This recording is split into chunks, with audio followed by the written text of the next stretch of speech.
आपने कहा कि गायत्री जब वेद का सर्वोच्च मंत्र है तो फिर उसके लिए सामान्यतः लोगों को रोका क्यों जाता है?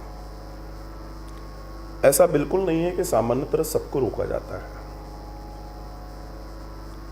बात आप समझने की कोशिश करें। आपने देखा होगा वैक्सीन जब बनती है, आप लोग सब समझें इस बात को,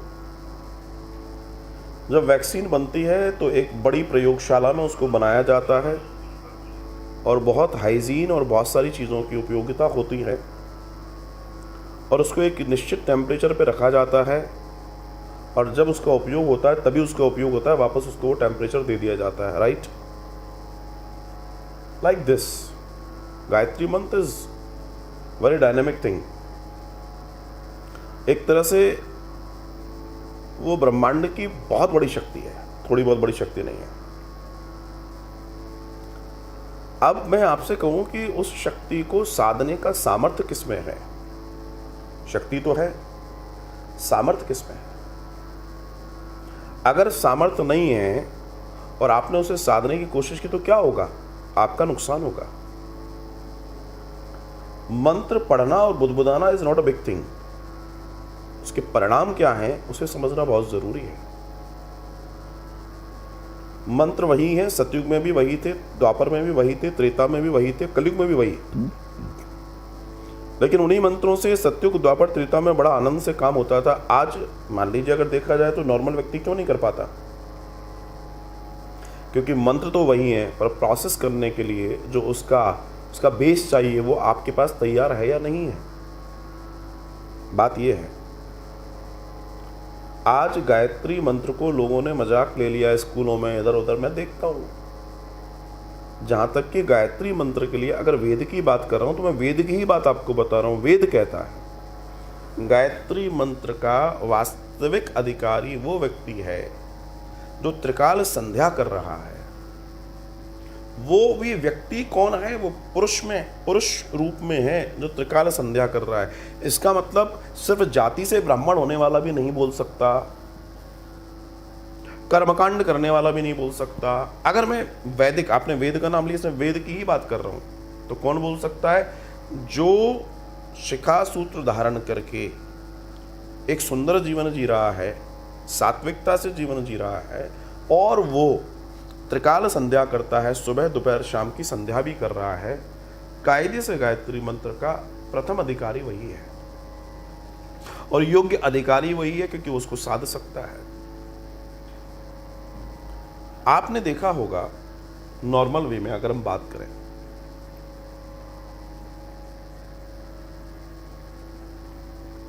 भूल से अगर एक ब्राह्मण ने, क्योंकि ब्राह्मणों में भी अलग अलग वर्जन हैं, जैसे आपको कई लोग ऐसे मिल जाएंगे जो 13वीं का भोजन खाते हैं, कई लोग ऐसे मिल जाएंगे आप उनको करोड़ रुपए दे दीजिए वो 13वीं का भोजन नहीं खाएंगे। तो जो खा रहे हैं उनकी बात अलग है, पर जो नहीं खाएंगे वो क्यों नहीं खा रहे हैं? क्योंकि अगर भूल से भी एक 13वीं का भोजन उसने खा लिया और उसने जो तप किया उसको 1.25 लाख गायत्री का जाप करना ही पड़ेगा। 1.25 लाख गायत्री कितने लोग कर रहे हैं? एक बात, आज कोई व्यक्ति कर्मकांड के क्षेत्र में है और व्यक्ति किसी अगर पूजा करा रहा है, मान लीजिए उसने वास्तु की पूजा कराई, उसने सत्यनारायण भगवान की पूजा कराई, उसने कोई भी अनुष्ठान कराया, तो वो क्या कर रहा है? आपकी ओवरऑल नेगेटिव एनर्जी को वो अपने साथ ले रहा है और एक सकारात्मक ऊर्जा आपके यहां छोड़ रहा है। यही तो हो रहा है ना। तो जो सकारात्मक ऊर्जा आपके यहाँ छोड़ने आया है, जो सफाई करने आया है आपके यहाँ एनर्जी की, और एक नई ऊर्जा आपको देने आया है, तो वो जो ऊर्जा नेगेटिव है वो कहाँ जाएगी? जो व्यक्ति सफाई कर रहा है, जो व्यक्ति उस समय आपकी भाषा में कहूँ जो पंडिता ही कर रहा है, कहीं ना कहीं वो ऊर्जा, नेगेटिव ऊर्जा उस पर इफेक्ट करेगी या नहीं करेगी? लेकिन उसी सूत्र में आप देखना कि वो व्यक्ति जो आपके यहाँ तो पूजा कर रहा है, आपके यहाँ तो सफाई कर रहा है, लेकिन वो अपनी कितनी तैयारी कर रहा है? वो अपने लिए कितनी गायत्री पढ़ रहा है? क्योंकि शुद्धिकरण तो वहीं से होगा। इसलिए नॉर्मल वे में देखना आप बहुत सारे लोग जो कर्मकांड के क्षेत्र में हैं, या जो लोग पूजा के क्षेत्र में हैं, या जो लोग अनुष्ठानीय क्षेत्र में हैं, कर्मकांड में हैं, उन लोगों के साथ जो प्रॉब्लम है वो ये है कि कुछ समय के बाद उनका दर्शन थोड़ा सा ठीक नहीं रहता। उनके पास आर्थिक समस्या भी है, उनके पास बहुत सारी समस्याएं होती हैं। कारण क्या है? वो दूसरे की तो सफाई कर रहे हैं, लेकिन जो कचरा घर में आ रहा है उस खुद की सफाई नहीं कर पा रहे। खुद के लिए जाप, खुद के लिए पूजा, खुद के लिए हिसाब किताब नहीं कर पा रहे। तो गायत्री मंत्र बड़ा विस्फोटक है भैया। अब स्त्रियों की बात करेंगे आप, क्योंकि आपने पूछा है तो निश्चित जहन में ये भी होगा। अगर वास्तव में गायत्री मंत्र को साधने की ताकत आ जाए तो गायत्री मंत्र दो चीजों पर सबसे तेज इफेक्ट करता है। एक, गर्भ पर। माताओं का जो गर्भ होता है बहुत नाजुक होता है। और एक, ब्रेन पर। अगर वो शक्ति सीधे आप में एंटर करेगी तो ये उड़ा देती है। अब प्राचीन ऋषियों ने कहा कि नहीं, माताएं इसे न करें। अब उन्होंने क्यों बोल दिया माताएं न करें? हो सकता है कोई विदुषी है, कोई सती है, वो करे तो उसका क्या बिगड़ेगा? कुछ नहीं बिगड़ेगा। लेकिन क्या सब सती हैं? इसलिए उन्होंने बोल दिया माताएं न करें, सामान्य व्यक्ति न करे। जिसका जो काम है भैया वही करे। जैसे जो सर्जन है वो सर्जरी करे तो ठीक है, लेकिन एक मेडिसिन वाला अगर सोचे मैं सर्जरी कर दूं, क्या ये उचित है? आप कहोगे उसमें क्या हो गया, डॉक्टर तो ये भी है। पर ऐसा तो नहीं चलेगा। जिसका काम उसी को सुहाता है, ये उस समय का दर्शन है। जैसे आपने नोटिस किया होगा, कल या परसों की कथा में मैंने बताया कि कर्ण छेदन का अधिकार वास्तव में सुनार को है। मैंने ये चर्चा की थी कर्ण छेदन का। क्यों है? क्योंकि वो नियुक्त है इसके लिए। लेकिन कोई भी करने लगेगा। अब मैं आपको एक चीज बताता हूं, चलो एक और उदाहरण देता हूं। हेयर कटिंग करवाने जाएंगे तो आप क्या कहेंगे कि हम नाई के यहां जा रहे हैं, बाल कटवा के आ जाते हैं, शेप बनवा कर आ जाते हैं, आप यही कहेंगे। लेकिन अगर उस सैलून का मालिक कोई शर्मा जी है, अगर उस सैलून का मालिक, उस ब्यूटी पार्लर का मालिक कोई शर्मा जी है, तथाकथित आपकी नजर में पंडित, लेकिन वास्तविक कर्मकांड के हिसाब से देखा जाए तो वो नाई है, मेरे मनु महाराज की वर्ण व्यवस्था के अनुसार, क्योंकि वहां तो कर्म की बात की गई है। अब अगर कोई कहे, आज आप देखिए कितना गड़बड़ हो गया है। लोगों के काम लोगों ने छीन लिए, और आज जिन लोगों के मूल काम थे वो बेचारे गरीब हैं, उनने अपने कामों पर फोकस नहीं किया। भारत में चमड़ा उद्योग का अधिकार जो चमड़े का कार्य कर रहे थे उनके पास था, लेकिन आज की तारीख में भारत के चमड़ा उद्योग का कार्य उनके पास नहीं है, अन्य लोगों के पास है। तो जो लोग उसका काम कर रहे हैं वो लोग वही तो कहलाएंगे। अगर मैं सिस्टम की बात करूं, इस बात को आपको समझना पड़ेगा।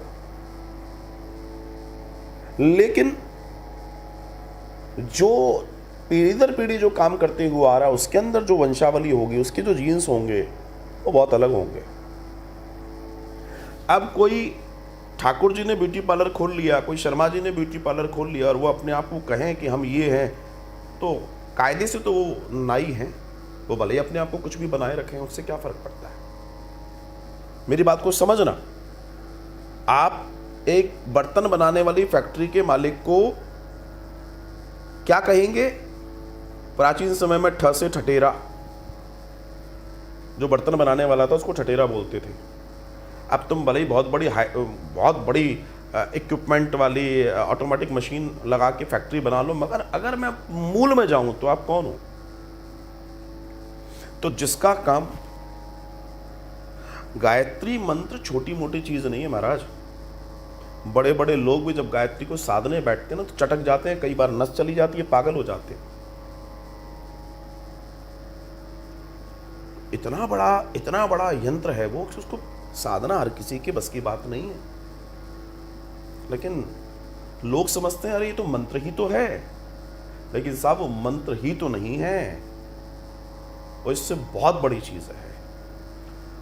प्राचीन ऋषि मुनियों ने एक बहुत अच्छा काम किया था। वे चीज़ों को समझते थे, वो जानते थे कि मिसयूज हो जाएगा। आपको मालूम है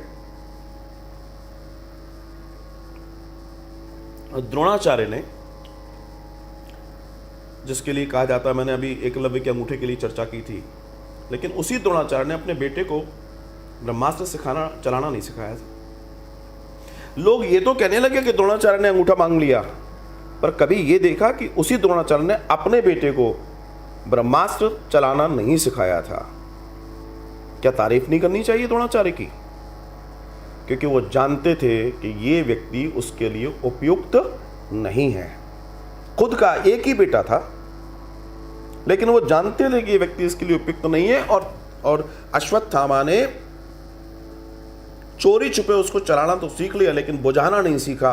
वो तो अगर कृष्ण ना होते तो पूरी पृथ्वी स्वाहा हो जाती। ब्रह्मास्त्र का मतलब क्या है? ब्रह्मास्त्र की अणु संख्या की जो चर्चा है, पृथ्वी पर जितने परमाणु बम इस समय हैं उससे 4 गुना ज्यादा, अभी की जो क्वांटिटी है उससे 4 गुना ज्यादा विस्फोट है एक ब्रह्मास्त्र में। और जब 2 ब्रह्मास्त्र मिलते तो क्या होता? विचार करके देखिए, कल्पना कीजिए कितना बड़ा शस्त्र रहा होगा वो। लेकिन द्रोणाचार्य ने अपने बेटे को नहीं सिखाया, क्योंकि उन्होंने देख लिया कि ये उपयुक्त नहीं है। ऐसे ही उन ऋषि मुनियों ने ये देखा कि कौन सी चीज किसके लिए उपयुक्त है। ये समझना, ये जानना बहुत जरूरी है। अगर आप इसे नहीं समझेंगे तो गड़बड़ हो जाएगी। आपके घर में भी कोई कार्य ऐसा होता होगा जो किसी को सौंपा जाता है, किसी को नहीं सौंपा जाता। जिसको सौंपा जा रहा है वो ये सोचकर सौंपा जा रहा है वो ये कर लेगा, और जिसको नहीं सौंपा जा रहा है शायद इसलिए कि ये ना कर पाएगा। तो वो जानते थे कि कौन सी चीज किसके लिए डिजाइन है, किसको देनी चाहिए, किसको नहीं देनी चाहिए। सेम प्रक्रिया मंत्रों में भी थी। वे विस्फोटक थे, लेकिन अगर उसका मिसयूज हो जाएगा तो गड़बड़ तो होगी ना। देखिए, आज यंत्र प्रणाली है, पहले मंत्र और तंत्र प्रणाली काम कर रही थी। मंत्र आज भी वही है। आज भी अगर बहुत सही तरीके से किसी भी मंत्र का उच्चारण हो तो काम करता है। आज हमारे यहाँ कई शांति पाठ आते हैं, हमारे यहाँ ब्राह्मण बैठते हैं, यहाँ मंत्र बोले जाते हैं, और वहाँ दूसरे शहरों में, विदेशों में उनके पास रिजल्ट आते हैं। क्यों आते हैं? बस करने के तरीके के ऊपर निर्भर करता है। ऐसे कई लोग हैं जिन्होंने हमारे यहाँ पूजा करवाई है, शांति पाठ कराए हैं, या जो भी अनुष्ठान कराए हैं, उनको तत्काल रिजल्ट की अनुभूति हुई। क्यों हुई? क्योंकि जब काम, किसी भी प्रोसेस को तरीके से किया जाएगा तो रिजल्ट तो आएगा ही आएगा। ऐसे ही जब रिजल्ट आता है और किसी गलत व्यक्ति ने उसका सदुपयोग, जैसे प्राचीन समय में दैत्य भी मांग लेते थे, भैया हमें वरदान दे दो। अब तो क्यों, उन्होंने तब तो कर लिया, वरदान तो ले लिया, लेकिन उसका मिसयूज कर रहे हैं। कोई भी चीज़ मिसयूज हो जाए तब क्या करोगे? मैडम क्यूरी ने रेडियम की खोज इसलिए नहीं की थी कि बम बनाया जाए, परमाणु बम बनाया जाए। उसने इसलिए की थी कि लोगों को जो बीमारी है उससे निजात मिल जाए। लेकिन क्या हुआ? मिसयूज हो गया। इस मिसयूज के चक्कर को समझना सबके लिए बहुत ज़्यादा ज़रूरी है। तो ये बात आप भी समझें और हम भी समझें। बहुत धन्यवाद।